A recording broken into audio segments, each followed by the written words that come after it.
नमस्कार, स्वागत है डीडी न्यूज के इस बुलेटिन में। मैं हूं अश्विनी कुमार मिश्र। आइए सबसे पहले नजर डालते हैं अब तक की सुर्खियों पर। देश 12वें अंतर्राष्ट्रीय योग दिवस के लिए पूरी तरह तैयार। प्रधानमंत्री नरेंद्र मोदी कोलकाता में राष्ट्रीय कार्यक्रम का करेंगे नेतृत्व। नई दिल्ली से न्यूयॉर्क तक दुनिया भर में दिखेगी भारतीय संस्कृति की झलक।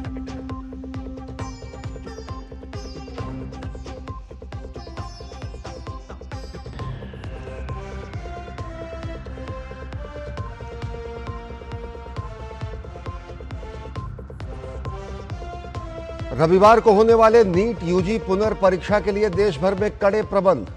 परीक्षा को सुरक्षित और पारदर्शी बनाने के लिए पुलिस, जिला प्रशासन और एजेंसियों के साथ मिलकर मल्टी लेयर सिक्योरिटी की व्यवस्था।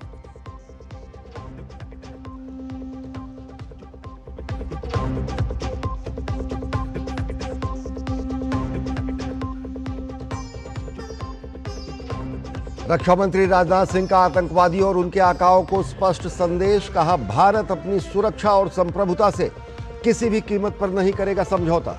राष्ट्रीय सुरक्षा के लिए आत्मनिर्भरता को बताया अनिवार्य।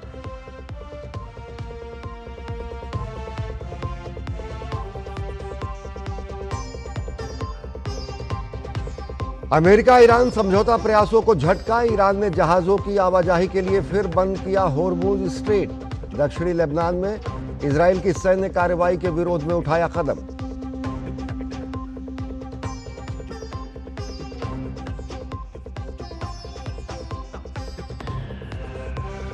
तीसरे वनडे में भारत ने अफगानिस्तान को किया क्लीन स्वीप। 128 गेंदें शेष रहते 9 विकेट से जीत दर्ज की। यशस्वी जायसवाल ने जड़ा तूफानी शतक।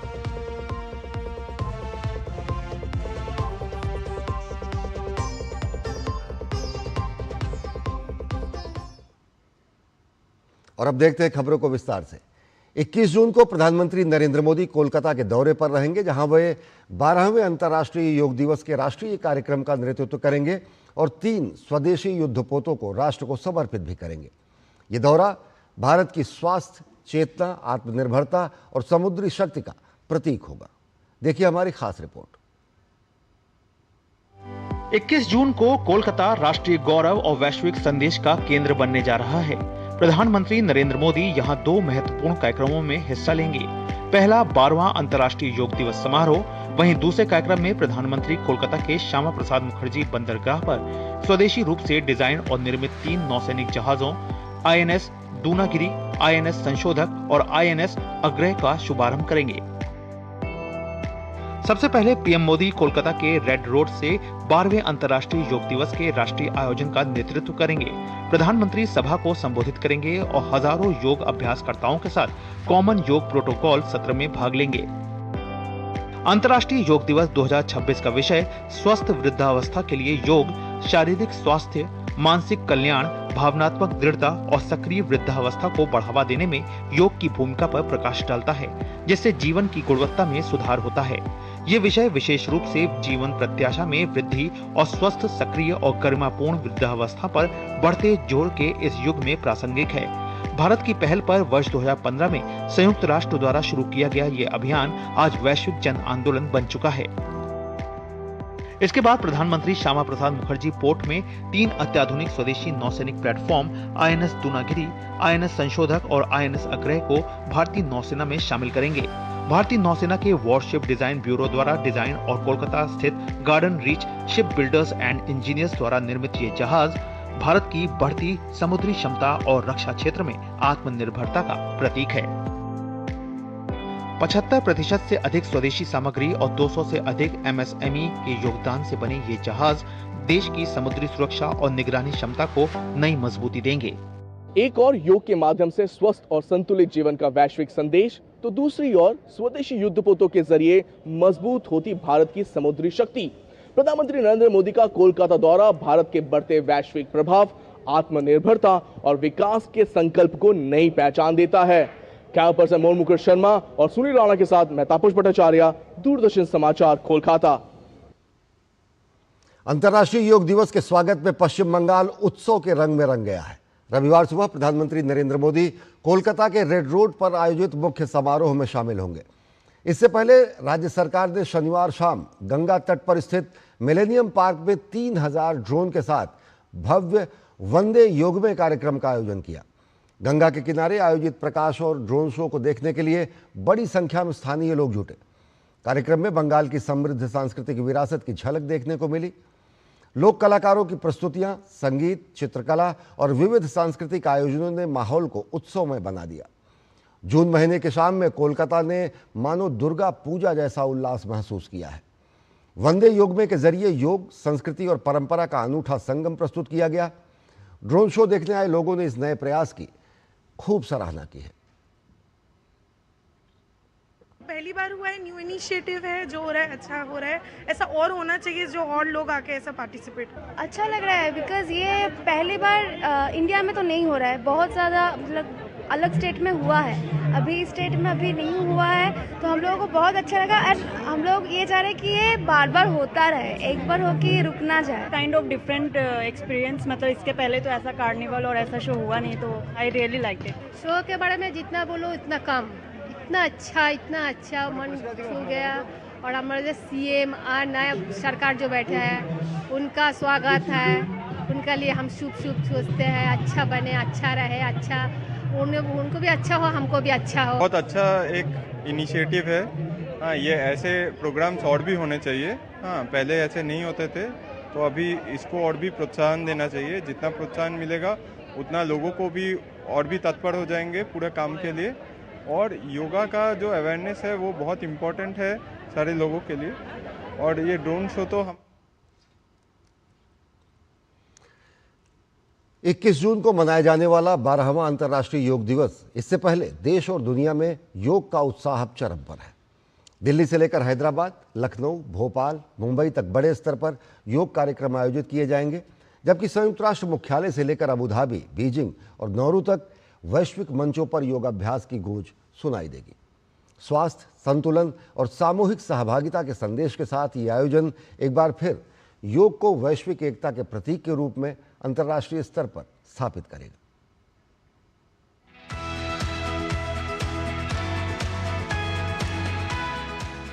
दुनिया भर में 21 जून को मनाए जाने वाले 12वें अंतर्राष्ट्रीय योग दिवस को लेकर उत्साह चरम पर है।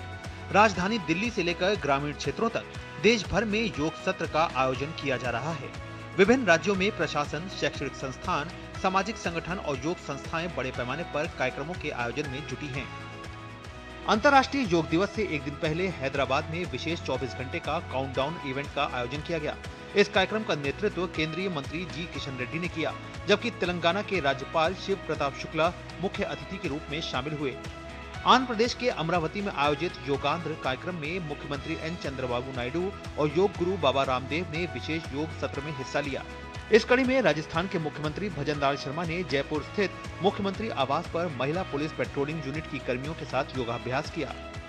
उत्तर प्रदेश की राजधानी लखनऊ के केडी सिंह बाबू स्टेडियम में विशेष योग शिविर का आयोजन किया गया, जिसमें प्रदेश के उप मुख्यमंत्री ब्रजेश पाठक ने हिस्सा लिया। वहीं प्रयागराज में तैराकों ने यमुना में जल योग किया। पश्चिम बंगाल सरकार में मंत्री दिलीप घोष खड़गपुर में गीता पाठ और योग कार्यक्रम में शामिल हुए। भोपाल में आयोजित योग सत्र में केंद्रीय मंत्री संजय सेठ और राज्य मंत्री विश्वास सारंग शामिल हुए। अंतर्राष्ट्रीय योग दिवस से पहले जम्मू कश्मीर के श्रीनगर में योग का एक अनोखा और आकर्षक नजारा देखने को मिला। पोखरीबल झील में वाटर स्पोर्ट्स खिलाड़ियों ने पानी के बीच फ्लोटिंग योग का अभ्यास किया। All India institute of Ayurveda ने योग और जुम्बा सेशन के लिए दौड़ का आयोजन किया। शनिवार को मुंबई के टाटा मेमोरियल हॉस्पिटल में कैंसर का इलाज करा रहे बच्चों ने रविवार को होने वाले अंतर्राष्ट्रीय योग दिवस से पहले इम्पैक्ट फाउंडेशन द्वारा आयोजित एक खास योग सत्र में हिस्सा लिया। भारत में रूसी दूतावास ने अंतर्राष्ट्रीय योग दिवस से पहले अपने परिसर में विशेष योग सत्र का आयोजन किया। शनिवार को संयुक्त अरब अमीरात के अबू धाबी में बड़ी संख्या में लोग जेबल हफीद पहाड़ पर योग करने के लिए इकट्ठा हुए। ओमान की राजधानी मस्कट में एक योग सत्र आयोजित किया गया। न्यूयॉर्क स्थित संयुक्त राष्ट्र मुख्यालय में भी अंतर्राष्ट्रीय योग दिवस का आयोजन किया गया। इस अवसर पर आयोजित विशेष योग सत्र में विभिन्न देशों के प्रतिनिधियों और संयुक्त राष्ट्र समुदाय के सदस्यों ने भाग लेकर योगाभ्यास किया। द्वीप देश नौरू में उत्साह और उल्लास के साथ योग सत्र का आयोजन किया गया। इसमें विभिन्न देशों के प्रतिनिधियों और प्रवासी समुदाय की उल्लेखनीय भागीदारी देखने को मिली। इस अवसर पर नौरू के राष्ट्रपति डेविड एडांग मुख्य अतिथि के रूप में उपस्थित रहे। स्पेन के ग्वाडालाजरा में आयोजित योग सत्र में स्पेन में भारत के राजदूत के साथ ही ग्वाडालाजरा की मेयर एना गुआरिनोस लोपेस भी शामिल हुई। स्लोवेनिया में भारतीय दूतावास ने ल्यूब्लियाना यूनिवर्सिटी के साथ मिलकर एक कार्यक्रम आयोजित किया, जिसमें योग के शौकीन और विशेषज्ञ एक ऊर्जावान सत्र के लिए इकट्ठा हुए। आयुष मंत्रालय ने नागरिकों, संगठनों, संस्थानों और समुदायों से अपील की है कि वे 21 जून को अंतर्राष्ट्रीय योग दिवस के कार्यक्रमों में शामिल हों, समय पर अपने नजदीकी योग स्थल पर पहुंचें और एक साथ कॉमन योग प्रोटोकॉल का अभ्यास करें और इस ऐतिहासिक उत्सव का हिस्सा बने। ये उत्सव जन भागीदारी की भावना और स्वास्थ्य, सद्भाव व कल्याण का योग संदेश दुनिया तक पहुंचाने के भारत के संकल्प को दर्शाता है। Bureau report, DD news. Paschim Bangal में भाजपा सरकार के गठन के बाद पहली बार प्रधानमंत्री नरेंद्र मोदी ने राज्य का दौरा किया है और यह मौका था पश्चिम बंगाल के गठन का। 20 जून 1947 में राज्य का गठन हुआ था। पहली बार इस ऐतिहासिक तारीख को सार्वजनिक रूप से मनाया गया। प्रधानमंत्री नरेंद्र मोदी ने कहा कि यह दिवस याद दिलाता है विभाजन की विभीषिका, राज्य की संस्कृति और अस्मिता के लिए दिए गए अनगिनत बलिदानों और संघर्षों को। पश्चिम बंग दिवस के रूप में हम केवल एक तारीख को याद नहीं कर रहे हैं, हम पूरे इतिहास को याद कर रहे हैं। जब पूरे बंगाल को पाकिस्तान का हिस्सा बनाए जाने की कोशिशें हो रही थी, तो कांग्रेस उन षड्यंत्रकारियों के सामने घुटने टेके पड़ी थी और यही वो समय था जब डॉक्टर श्यामा प्रसाद मुखर्जी ने उसके खिलाफ आवाज उठाई। वंदे मातरम की भावना को एक बार फिर स्फुरित किया गया। बंगाल की जिस आवाज को मजहबी एजेंडों से दबाया जा रहा था, इस जन आंदोलन से वो स्वर फिर से मुखर हो उठे। इसी का नतीजा था भारत विरोधी लोगों को ये पता चल गया पूरे बंगाल को भारत से तोड़ना नामुमकिन होगा। आजादी के बाद पश्चिम बंगाल में विकास होना चाहिए था, उद्योगों की गति तेज होनी चाहिए थी, लेकिन हुआ उल्टा। उद्योग ठप हुए, रोजगार कम हुए और नतीजा बेरोजगारी, पलायन और गरीबी का दलदल। प्रधानमंत्री मोदी ने राज्य की ऐसी स्थिति के लिए कांग्रेस के तुष्टीकरण, वाम दलों की नीतियों और तृणमूल के भ्रष्टाचार और सिंडिकेट को जिम्मेदार ठहराया। उन्होंने ये सभी बातें हुगली जिले के तारकेश्वर में पश्चिम बंग दिवस के ऐतिहासिक अवसर पर कही। सियासी एजेंडों के कारण इतिहास का व्हाइट वॉश किया गया। भाइयों बहनों, विभाजन के समय जो कांग्रेस बंगाल को लावारिस छोड़ना चाहती थी, विभाजन के बाद उसने बचे हुए पश्चिम बंगाल में भी तुष्टीकरण के खेल खेलने शुरू कर दिए। पहले कांग्रेस, फिर लेफ्ट, फिर टीएमसी, दशकों तक पश्चिम बंगाल को सहेजने और संवारने की जगह इसे अवैध घुसपैठियों का अड्डा बनने दिया गया। फिलहाल पश्चिम बंगाल में भाजपा की सरकार का गठन हो चुका है। कमान शुभेंदु अधिकारी के हाथों में है और केंद्र की जन कल्याणकारी योजनाओं का क्रियान्वयन अब तेजी से होगा। प्रधानमंत्री मोदी ने विश्वास दिलाया कि जो भी वादे चुनाव प्रचार के दौरान किए गए थे, उन्हें पूरा 100% पूरा किया जाएगा। सालों साल राजनीतिक दुश्मनी में जिन योजनाओं को रास्ते में ही अटकाया गया, लटकाया गया, आज उन सारी बंदिशों को तोड़कर जन कल्याण शिविरों के जरिए हर सरकारी योजना का लाभ सीधे आप तक पहुंचाया जा रहा है। अब कोई बिचौलिया नहीं, कोई रुकावट नहीं, सिर्फ आपके अधिकार पर फोकस है, बंगाल के विकास पर फोकस है, बंगाल और देश की सुरक्षा पर फोकस है। आपने देखा होगा सीमा पर फेंसिंग के लिए पिछली सरकारों ने जमीन ट्रांसफर का जो काम दशकों से रोक रखा था, नई सरकार बनते ही वो काम भी पूरा करने का काम शुरू हुआ है। पश्चिम बंग दिवस के ऐतिहासिक अवसर पर प्रधानमंत्री ने देश के 9 करोड़ 50 लाख किसानों को डीबीटी के जरिए 19,000 करोड़ रुपए ट्रांसफर की। किसान सम्मान निधि की ये 23वीं किश्त थी। इसके अलावा 100 करोड़ की लागत से बनने वाले रेलवे के एक डिविजनल अस्पताल, रेल रोड ब्रिज, कृषि रिकॉर्ड का डिजिटलीकरण, फसल बीमा योजना का शुभारंभ उन्होंने किया। प्रधानमंत्री ने कहा कि साल 2047 तक विकसित भारत का लक्ष्य पूर्वोदय भारत से ही होगा। इसके लिए जरूरी है कि शांति, सौहार्द, स्थिरता और बंगाल के सामाजिक ताने बाने को मजबूती दी जाए, तभी विकास संभव हो पाएगा। तारकेश्वर से तापस भट्टाचार्य, प्रसेनजीत बख्शी के साथ bureau report, DD news.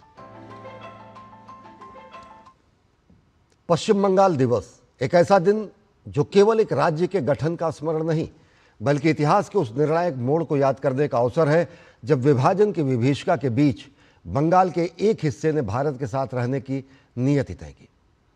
Hooghly के तारकेश्वर से प्रधानमंत्री नरेंद्र मोदी ने पश्चिम बंग दिवस समारोह का शुभारंभ किया।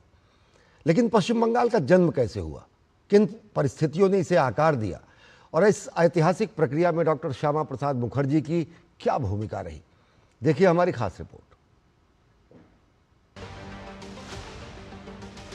पश्चिम बंगाल हिमालय की तलहटी से लेकर सुंदरबन के डेल्टा तक फैली एक सांस्कृतिक सभ्यता। रविंद्रनाथ का काव्य, विवेकानंद का आत्मबोध, नेताजी का राष्ट्रवाद और बंकिम चंद्र का वंदे मातरम, सब इसी भूमि की धरोहर है। लेकिन इस राज्य का जन्म किसी प्रशासनिक पुनर्गठन का परिणाम नहीं था।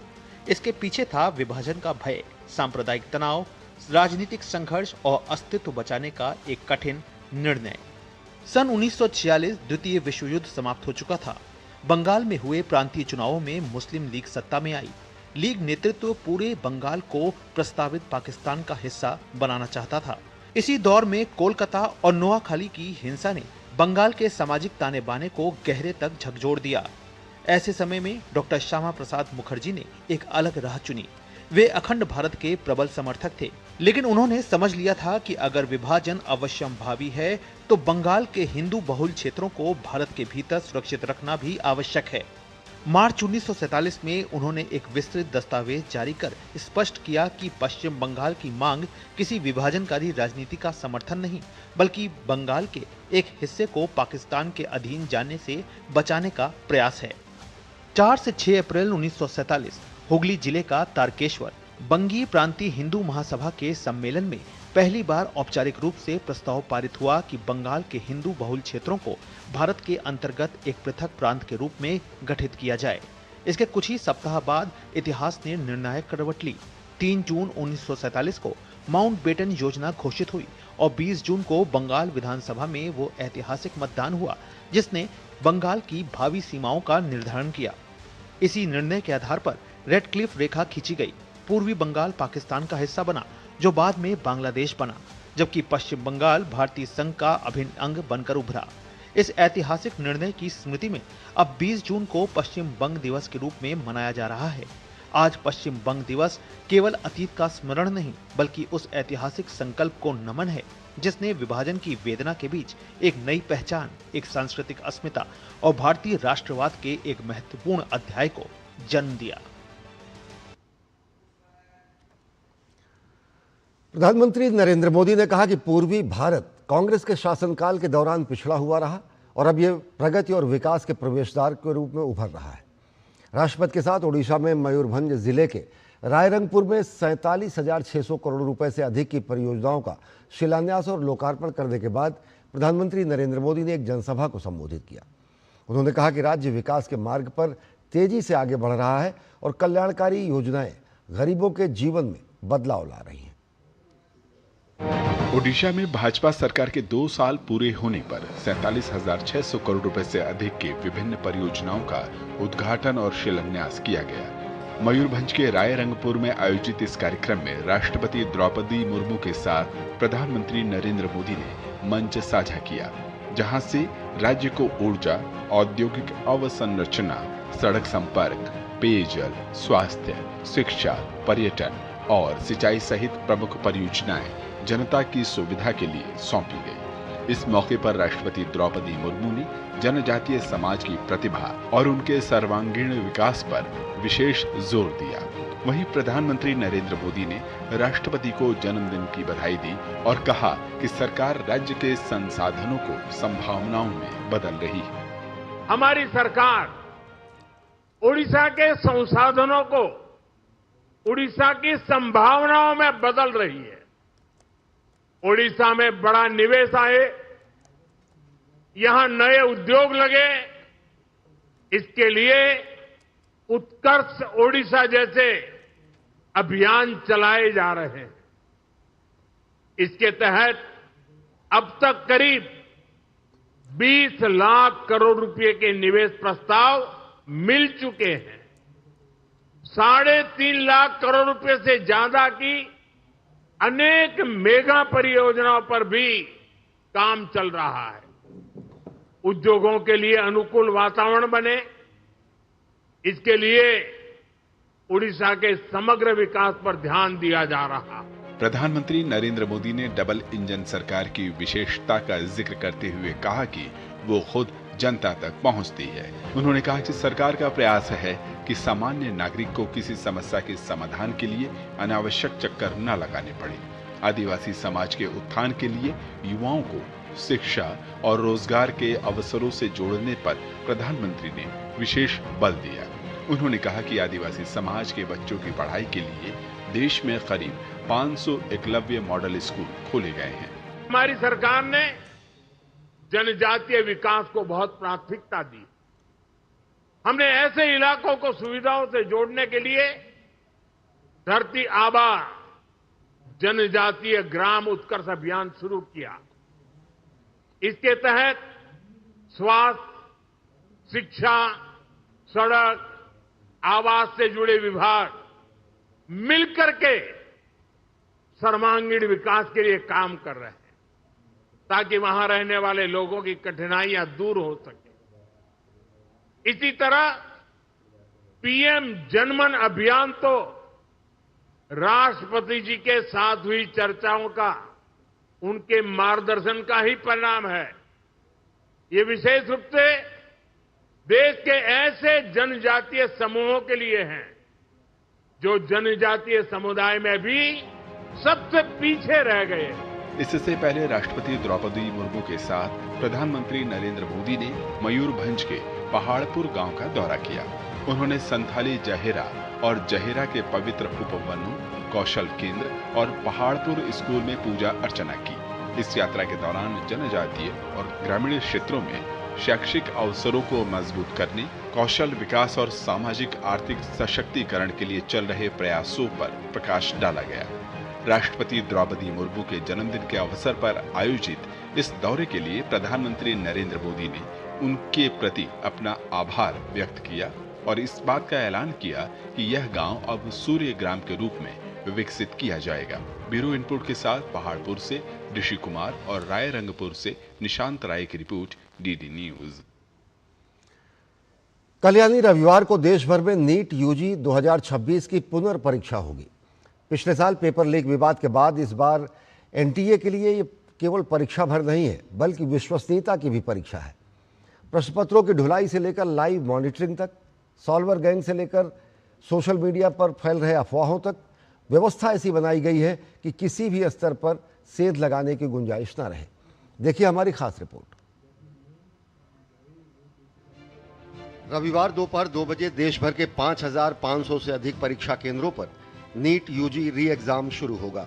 लेकिन इस बार सबसे बड़ी परीक्षा छात्रों की नहीं, बल्कि व्यवस्था की है। पिछले वर्ष के विवादों के बाद एनटीए ने इस बार परीक्षा केंद्रों को हाई सिक्योरिटी जोन में तब्दील कर दिया है। देश के 551 शहरों और विदेश के 14 शहरों में परीक्षा आयोजित की जाएगी। परीक्षा केंद्रों की निगरानी जिला प्रशासन, राज्य पुलिस और केंद्र सरकार की विशेष सुरक्षा इकाइयां संयुक्त रूप से करेंगी। करीब 2.5 लाख पुलिसकर्मी अलर्ट मोड में रहेंगे।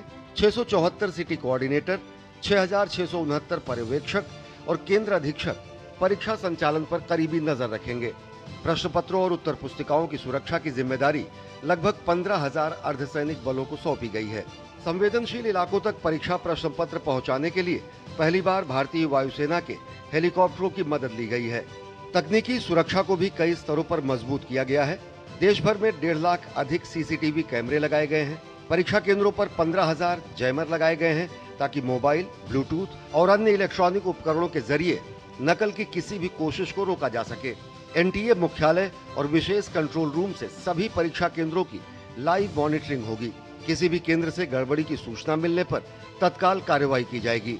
सॉल्वर गैंग पर शिकंजा कसने के लिए नेशनल मेडिकल कमीशन ने भी कड़े कदम उठाए हैं। देश के मेडिकल कॉलेजों को 20 और 21 जून को मेडिकल छात्रों को छुट्टी नहीं देने के निर्देश दिए गए हैं ताकि कोई मेडिकल छात्र किसी दूसरे अभ्यर्थी की जगह परीक्षा देने न पहुंच सके।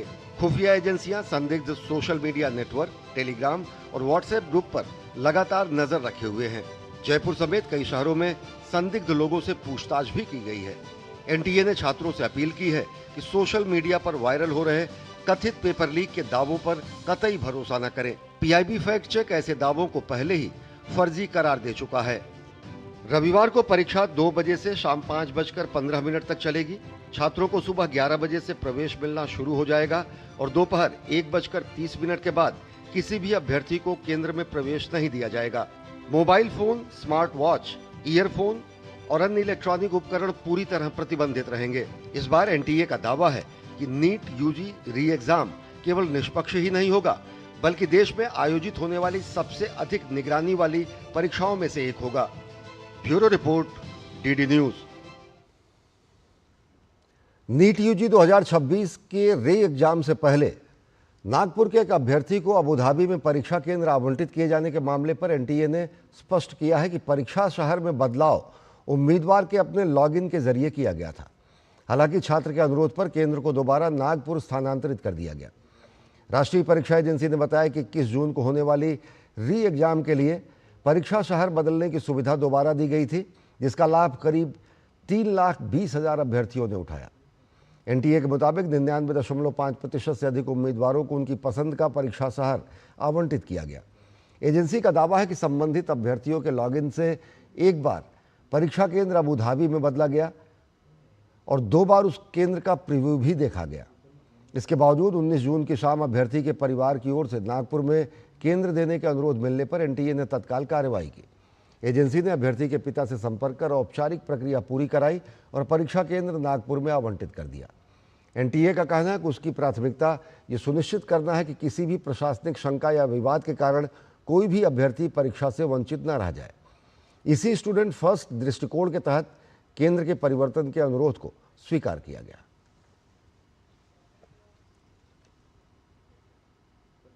रक्षा मंत्री राजनाथ सिंह ने कहा है कि ऑपरेशन सिंदूर ने आतंकवादियों और उनके आकाओं को स्पष्ट संदेश दिया है कि भारत अपनी सुरक्षा और संप्रभुता पर किसी भी कीमत पर समझौता नहीं करेगा।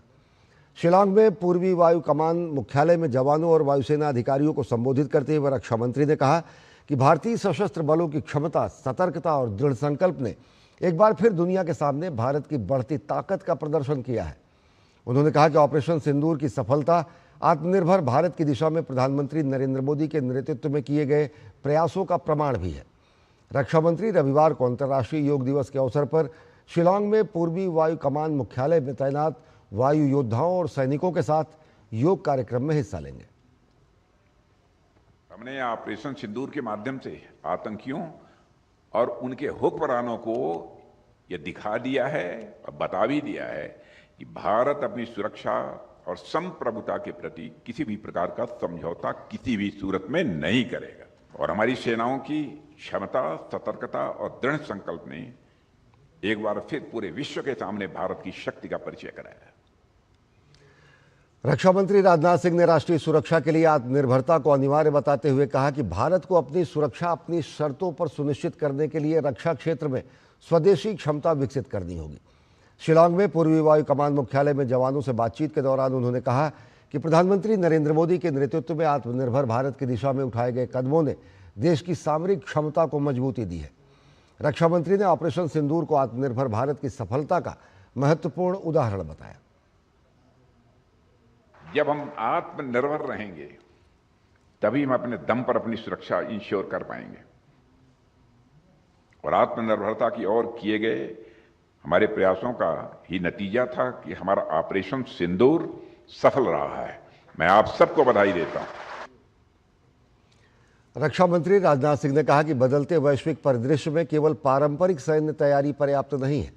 उन्होंने कहा कि हाइब्रिड खतरे, साइबर हमले, सूचना युद्ध, सप्लाई चेन सुरक्षा, लॉजिस्टिक मजबूती और ड्रोन आधारित चुनौतियां आज युद्ध के नए आयाम बन चुके हैं। शिलांग में पूर्वी वायु कमान मुख्यालय में जवानों को संबोधित करते हुए रक्षा मंत्री ने तकनीकी दक्षता, रणनीतिक दूरदर्शिता और संस्थागत नवाचार को समय की आवश्यकता बताया। ऑर्डर इतनी तेजी से बदल रहा है, जब हर जगह अनसर्टेनिटीज देखने को मिल रही हैं, तब भारत के लिए यह आवश्यक हो जाता है कि वह रोबस्ट प्रिपेयर्डनेस बनाए रखे। क्योंकि आज के समय में वारफेयर के नेचर में बहुत बड़ा बदलाव आया है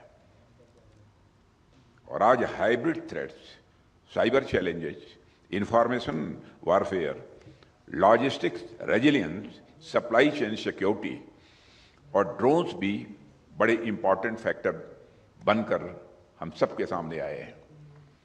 ऐसे समय में आर्म फोर्सेस के लिए केवल ट्रेडिशनल प्रिपेयर्डनेस ही पर्याप्त नहीं है, उन्हें टेक्नोलॉजिकल एजिलिटी, स्ट्रेटेजिक फोरसाइट और इंस्टीट्यूशनल इनोवेशन भी चाहिए।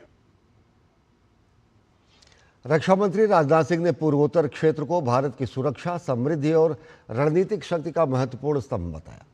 शिलांग स्थित पूर्वी वायु कमान मुख्यालय में जवानों और अधिकारियों को संबोधित करते हुए उन्होंने कहा कि पूर्वोत्तर केवल भौगोलिक सीमाओं का हिस्सा नहीं है, बल्कि भारत की एक्ट ईस्ट नीति का प्रमुख आधार है।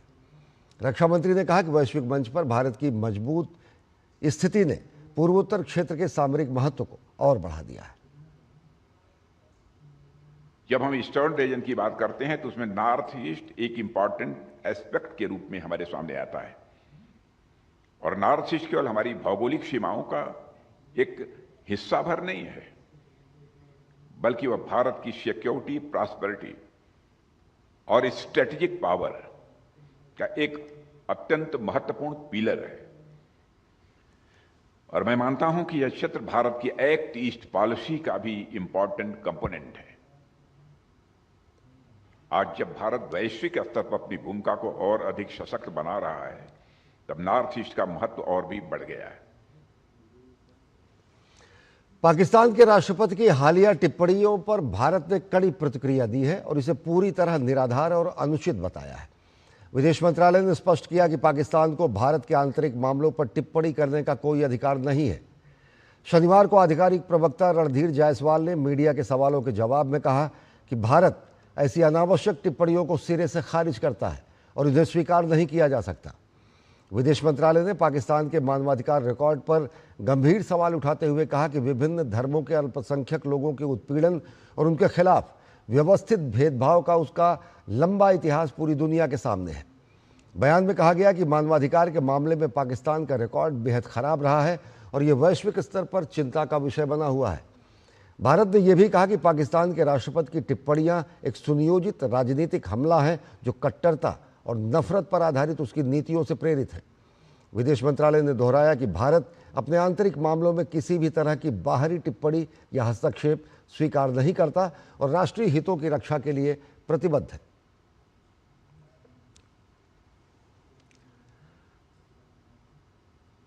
केंद्रीय गृह एवं सहकारिता मंत्री अमित शाह ने शनिवार को महाराष्ट्र के कोल्हापुर में कई योजनाओं का लोकार्पण किया। इस अवसर पर उन्होंने विपक्ष पर निशाना साधते हुए कहा कि देश अब घुसपैठियों को बचाने वालों की राजनीति को उखाड़ फेंकेगा। केंद्रीय गृह मंत्री अमित शाह ने शिवसेना उद्धव भाऊ ठाकरे गुट पर भी तंज कसा। केंद्रीय गृह मंत्री अमित शाह ने महाराष्ट्र के कोल्हापुर में श्री महालक्ष्मी अंबाबाई मंदिर में दर्शन पूजन के साथ विकास भी विरासत भी के मंत्र के तहत कई योजनाओं का लोकार्पण किया। इस दौरान जनसभा को संबोधित करते हुए शिवसेना के दो गुटों में चल रही कलह के बीच अमित शाह ने भी बिना किसी के नाम लिए उद्धव खेमे पर तीखा तंज कसा। उन्होंने दो टूक कहा कि अब शिंदे गुट ही असली शिवसेना है, कोई गुट बचा नहीं है। शिवसेना के अध्यक्ष और महाराष्ट्र के उप मुख्यमंत्री श्री एकनाथ शिंदे जी, पहले शिंदे जी के पीछे शिवसेना शिंदे गुट कहना पड़ता था, अब कोई गुट बचा नहीं है, एक ही शिवसेना हो गई है। इचलकरंजी की जनसभा में अमित शाह ने केंद्र की मोदी सरकार के 12 वर्षों के कार्यकाल की उपलब्धियां गिनाई और अयोध्या में भव्य राम मंदिर निर्माण, अनुच्छेद 370 के खात्मे जैसे ऐतिहासिक उपलब्धियों का जिक्र किया। उन्होंने कांग्रेस और उद्धव ठाकरे पर निशाना साधते हुए कहा कि यह लोग घुसपैठियों को वोट बैंक में बदलकर अपना अस्तित्व बनाए रखना चाहते हैं। अमित शाह ने फिर दोहराया कि यह देश कोई धर्मशाला नहीं है, यहाँ केवल वही लोग रहेंगे जो इस देश के हैं। कांग्रेस वाले, ये उद्धव जी जो कांग्रेस की गोदी में बैठे हैं, वो ये सभी लोग घुसपैठियों को वोट बैंक बनाकर जीना चाहते हैं। मैं उनको कह देता हूं, कान खोलकर सुन लो, ये देश धर्मशाला नहीं है, यहां वो ही रहेगा जो ये देश में जन्मा है। साफ है कि कोल्हापुर की धरती से अमित शाह ने विकास और विरासत का संदेश तो दिया ही, साथ ही असली शिवसेना पर मुहर लगाकर महाराष्ट्र की आगे की सियासी दिशा भी तय कर दी है।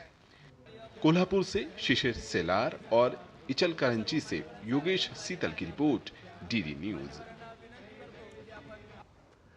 महाराष्ट्र के परभणी जिले में शनिवार को एक दर्दनाक हादसा हो गया।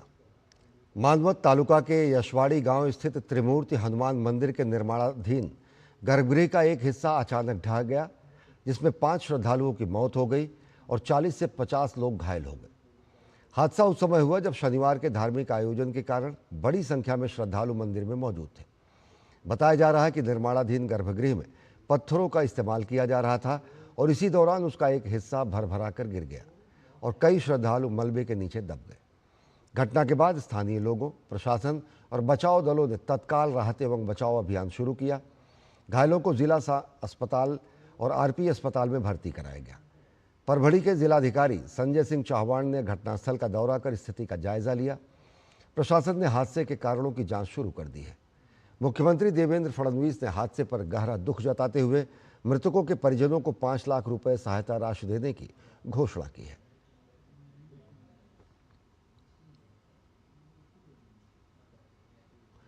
महाराष्ट्र के परभणी में दीवार गिरने से हुए हादसे पर प्रधानमंत्री नरेंद्र मोदी ने गहरा दुख जताया है।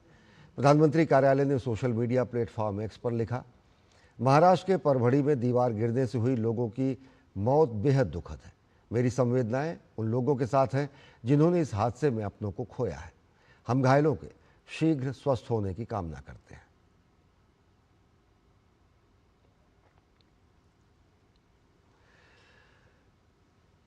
भारतीय जनता पार्टी के राष्ट्रीय अध्यक्ष नितिन नवीन अपने 3 दिवसीय पंजाब दौरे पर अमृतसर पहुंचे। अमृतसर में पंजाब बीजेपी कोर ग्रुप की महत्वपूर्ण बैठक हुई, जिसमें केंद्रीय राज्य मंत्री रवनीत सिंह बिट्टू समेत पार्टी के कई वरिष्ठ नेताओं ने हिस्सा लिया।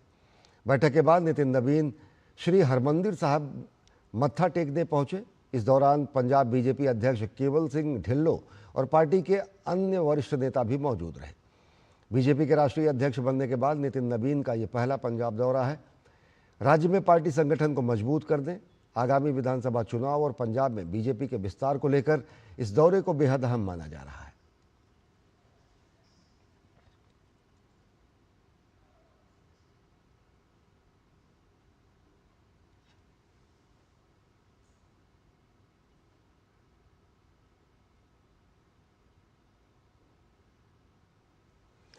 लेह यात्रा के दौरान शनिवार को उपराष्ट्रपति सीपी राधाकृष्णन ने हॉल ऑफ फेम का दौरा किया। हॉल ऑफ फेम लेह स्थित एक ऐसा संग्रहालय है जिसमें भारत पाकिस्तान युद्ध में अपनी जान गंवाने वाले सैनिकों की याद में जिसे बनाया गया है। हॉल ऑफ फेम संग्रहालय में विभिन्न युद्धों से संबंधित वस्तुएं, हथियार और दस्तावेज रखे गए हैं। ऊपरी मंजिल पर भारतीय सेना द्वारा पाकिस्तान सेना के साथ युद्ध के दौरान जब्त किए गए तोपों और उपकरणों को रखा गया है। संग्रहालय में लेह की संस्कृति, जीवन शैली, इतिहास, वनस्पति और इस क्षेत्र में पाए जाने वाले जानवरों से संबंधित जानकारी भी उपलब्ध है। उपराष्ट्रपति ने यहाँ रखे रजिस्टर में देश के लिए शहीद हुए अमर जवानों की स्मृति में संदेश लिखा। इस मौके पर दिल्ली के एलजी विनय कुमार सक्सेना भी उपराष्ट्रपति के साथ मौजूद रहे।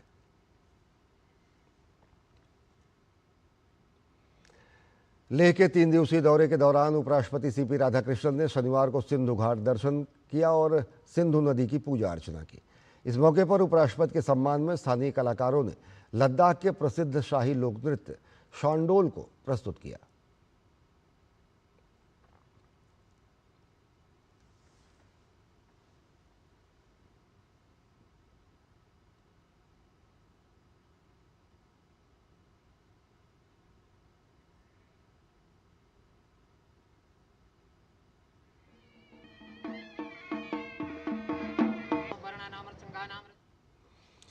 यात्रा के दौरान उपराष्ट्रपति ने उपशी स्थित पश्मीना गोट फार्म का दौरा किया। ये फार्म लद्दाख को बेहतरीन पश्मीना ऊन का वैश्विक केंद्र बनाता है। उपराष्ट्रपति के साथ उपराज्यपाल ने भी पश्मीना गोट के साथ खूबसूरत तस्वीरें भी ली।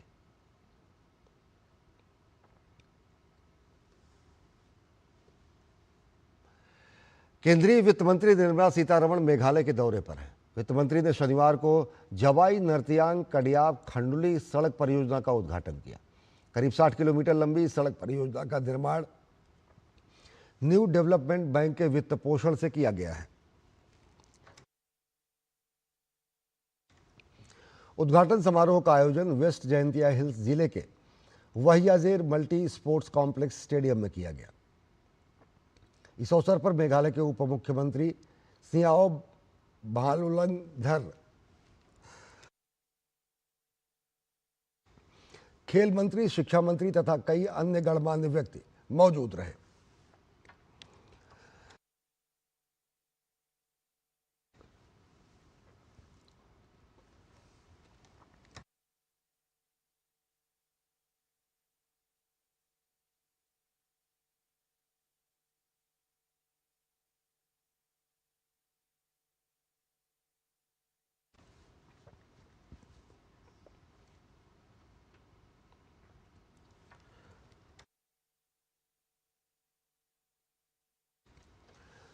भारत और दक्षिण कोरिया ने डिजिटल गवर्नेंस, सार्वजनिक प्रशासन और नागरिक केंद्रित सेवाओं के क्षेत्र में सहयोग को और मजबूत करने की प्रतिबद्धता दोहराई है। नई दिल्ली में केंद्रीय कार्मिक, लोक शिकायत और पेंशन राज्य मंत्री डॉक्टर जितेंद्र सिंह और दक्षिण कोरिया के गृह एवं सुरक्षा मंत्री यून हो जुंग के बीच द्विपक्षीय वार्ता हुई। 1 घंटे से अधिक चली बातचीत में ई गवर्नेंस, कृत्रिम बुद्धिमत्ता के इस्तेमाल, सिविल सेवकों के क्षमता निर्माण, शिकायत निवारण तंत्र और सरकारी सेवाओं के डिजिटलाइजेशन जैसे मुद्दों पर चर्चा हुई।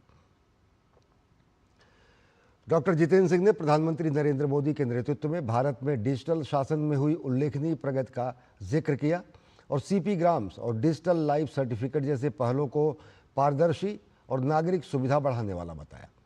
उन्होंने बताया कि भारत और दक्षिण कोरिया लोकतांत्रिक मूल्यों, सुशासन और नवाचार के साझा साझीदार हैं। बैठक में दोनों देशों के बीच सार्वजनिक प्रशासन और सरकारी नवाचार के क्षेत्र में सहयोग के लिए प्रस्तावित समझौतों को अंतिम रूप देने पर चर्चा हुई। दोनों पक्षों ने उभरती प्रशासनिक चुनौतियों से निपटने के लिए संस्थागत साझेदारी और लोगों के बीच संपर्क बढ़ाने पर सहमति जताई।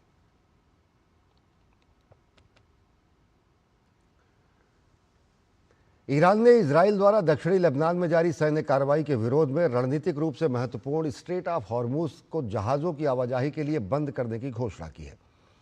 ईरान के खातम अल अनबिया केंद्रीय मुख्यालय ने कहा कि युद्ध विराम समझौते की शर्तों के उल्लंघन और दक्षिणी लेबनान में लगातार हमलों के जवाब में यह कदम उठाया गया है। ईरानी समाचार एजेंसी फार्स के अनुसार तेहरान ने इसे दुश्मन की वादा खिलाफी पर पहली प्रतिक्रिया बताया है और चेतावनी दी है कि यदि उल्लंघन जारी रहा तो आगे कड़े कदम उठाए जाएंगे।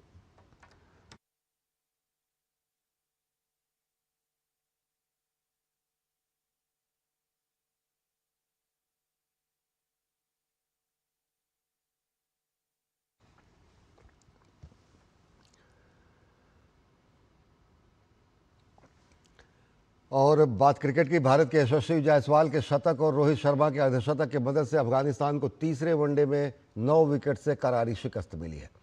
अफगानिस्तान ने पहले बल्लेबाजी करते हुए 42 ओवर और 2 गेंदों में 218 रन बनाए। जवाब में भारत ने 28 ओवर और 4 गेंदों में 1 विकेट के नुकसान पर 224 रन बनाकर मैच अपने नाम कर लिया। भारत ने इस तरह अफगानिस्तान को वनडे में 3-0 से क्लीन स्वीप दिया है। मैच में यशस्वी और रोहित ने दमदार बल्लेबाजी की। दोनों बल्लेबाजों ने पहले विकेट के लिए 170 रन जोड़े। रोहित 79 रन बनाकर आउट हुए, जबकि यशस्वी 86 गेंदों पर 14 चौकों और 3 छक्कों की मदद से 110 रन बनाकर नाबाद रहे। श्रेयस अय्यर 19 गेंदों पर 2 छक्कों के सहारे 20 रन बनाकर नाबाद लौटे। इससे पहले टॉस जीतकर पहले बल्लेबाजी करने का फैसला करने वाली अफगानिस्तान की पूरी टीम 44 ओवर 2 गेंदों में 218 रन बनाकर पवेलियन लौट गई। अफगानिस्तान की शुरुआत अच्छी नहीं रही। शुरुआती 4 बल्लेबाज 36 रन पर पवेलियन लौट गए। इसके बाद कप्तान हशमतुल्लाह शाहिदी और अजमतुल्लाह ओमरजई ने पारी को संभाला। अजमतुल्लाह ओमरजई 50 रन बनाकर आउट हुए, वहीं हशमतुल्लाह शाहिदी शतक लगाने में सफल रहे। वे 102 रन बनाकर अंतिम बल्लेबाज के रूप में आउट हुए। भारत की तरफ से प्रसिद्ध कृष्ण ने 5 विकेट झटके।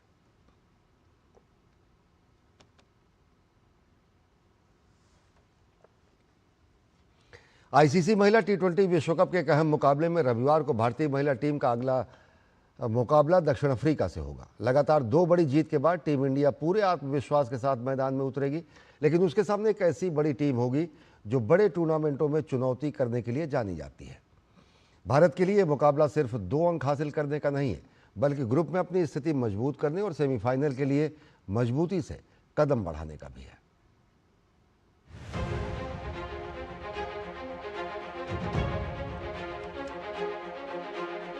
आईसीसी महिला टी20 विश्व कप में भारतीय महिला टीम का अगला मुकाबला दक्षिण अफ्रीका से है। दोनों टीमें टूर्नामेंट में शानदार प्रदर्शन कर रही हैं। ऐसे में ये मैच ग्रुप चरण का सबसे चर्चित मुकाबला माना जा सकता है। जीत हासिल करने वाली टीम सेमीफाइनल की दौड़ में मजबूत स्थिति में पहुंच जाएगी।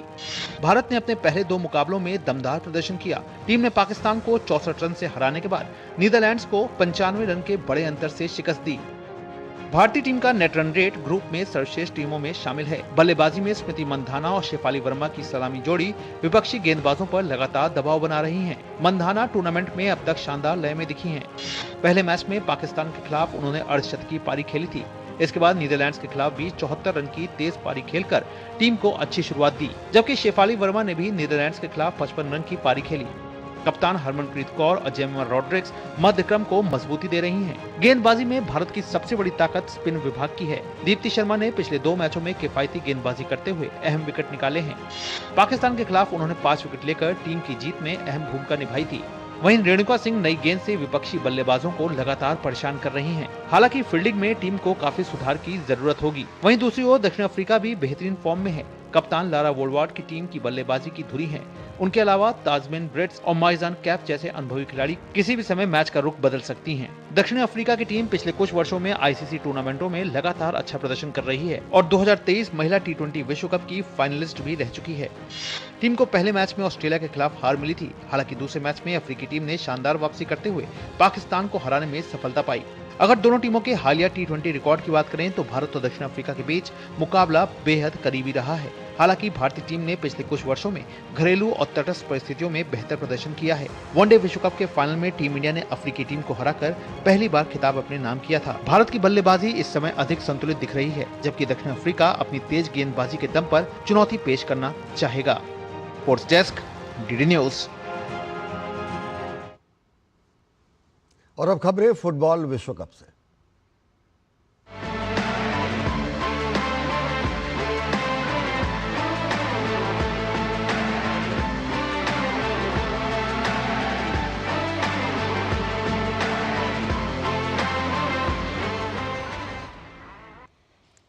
फुटबॉल वर्ल्ड कप 2026 में देर रात स्वीडन और नीदरलैंड का मुकाबला होगा। ग्रुप एफ में शामिल नीदरलैंड्स और स्वीडन वर्ल्ड कप में पहली बार आमने सामने होंगे। फुटबॉल इंटरनेशनल में दोनों के बीच अब तक 2 मैच हुए हैं। इनमें नीदरलैंड ने 1 मैच जीता है, जबकि 1 मुकाबला ड्रॉ रहा है।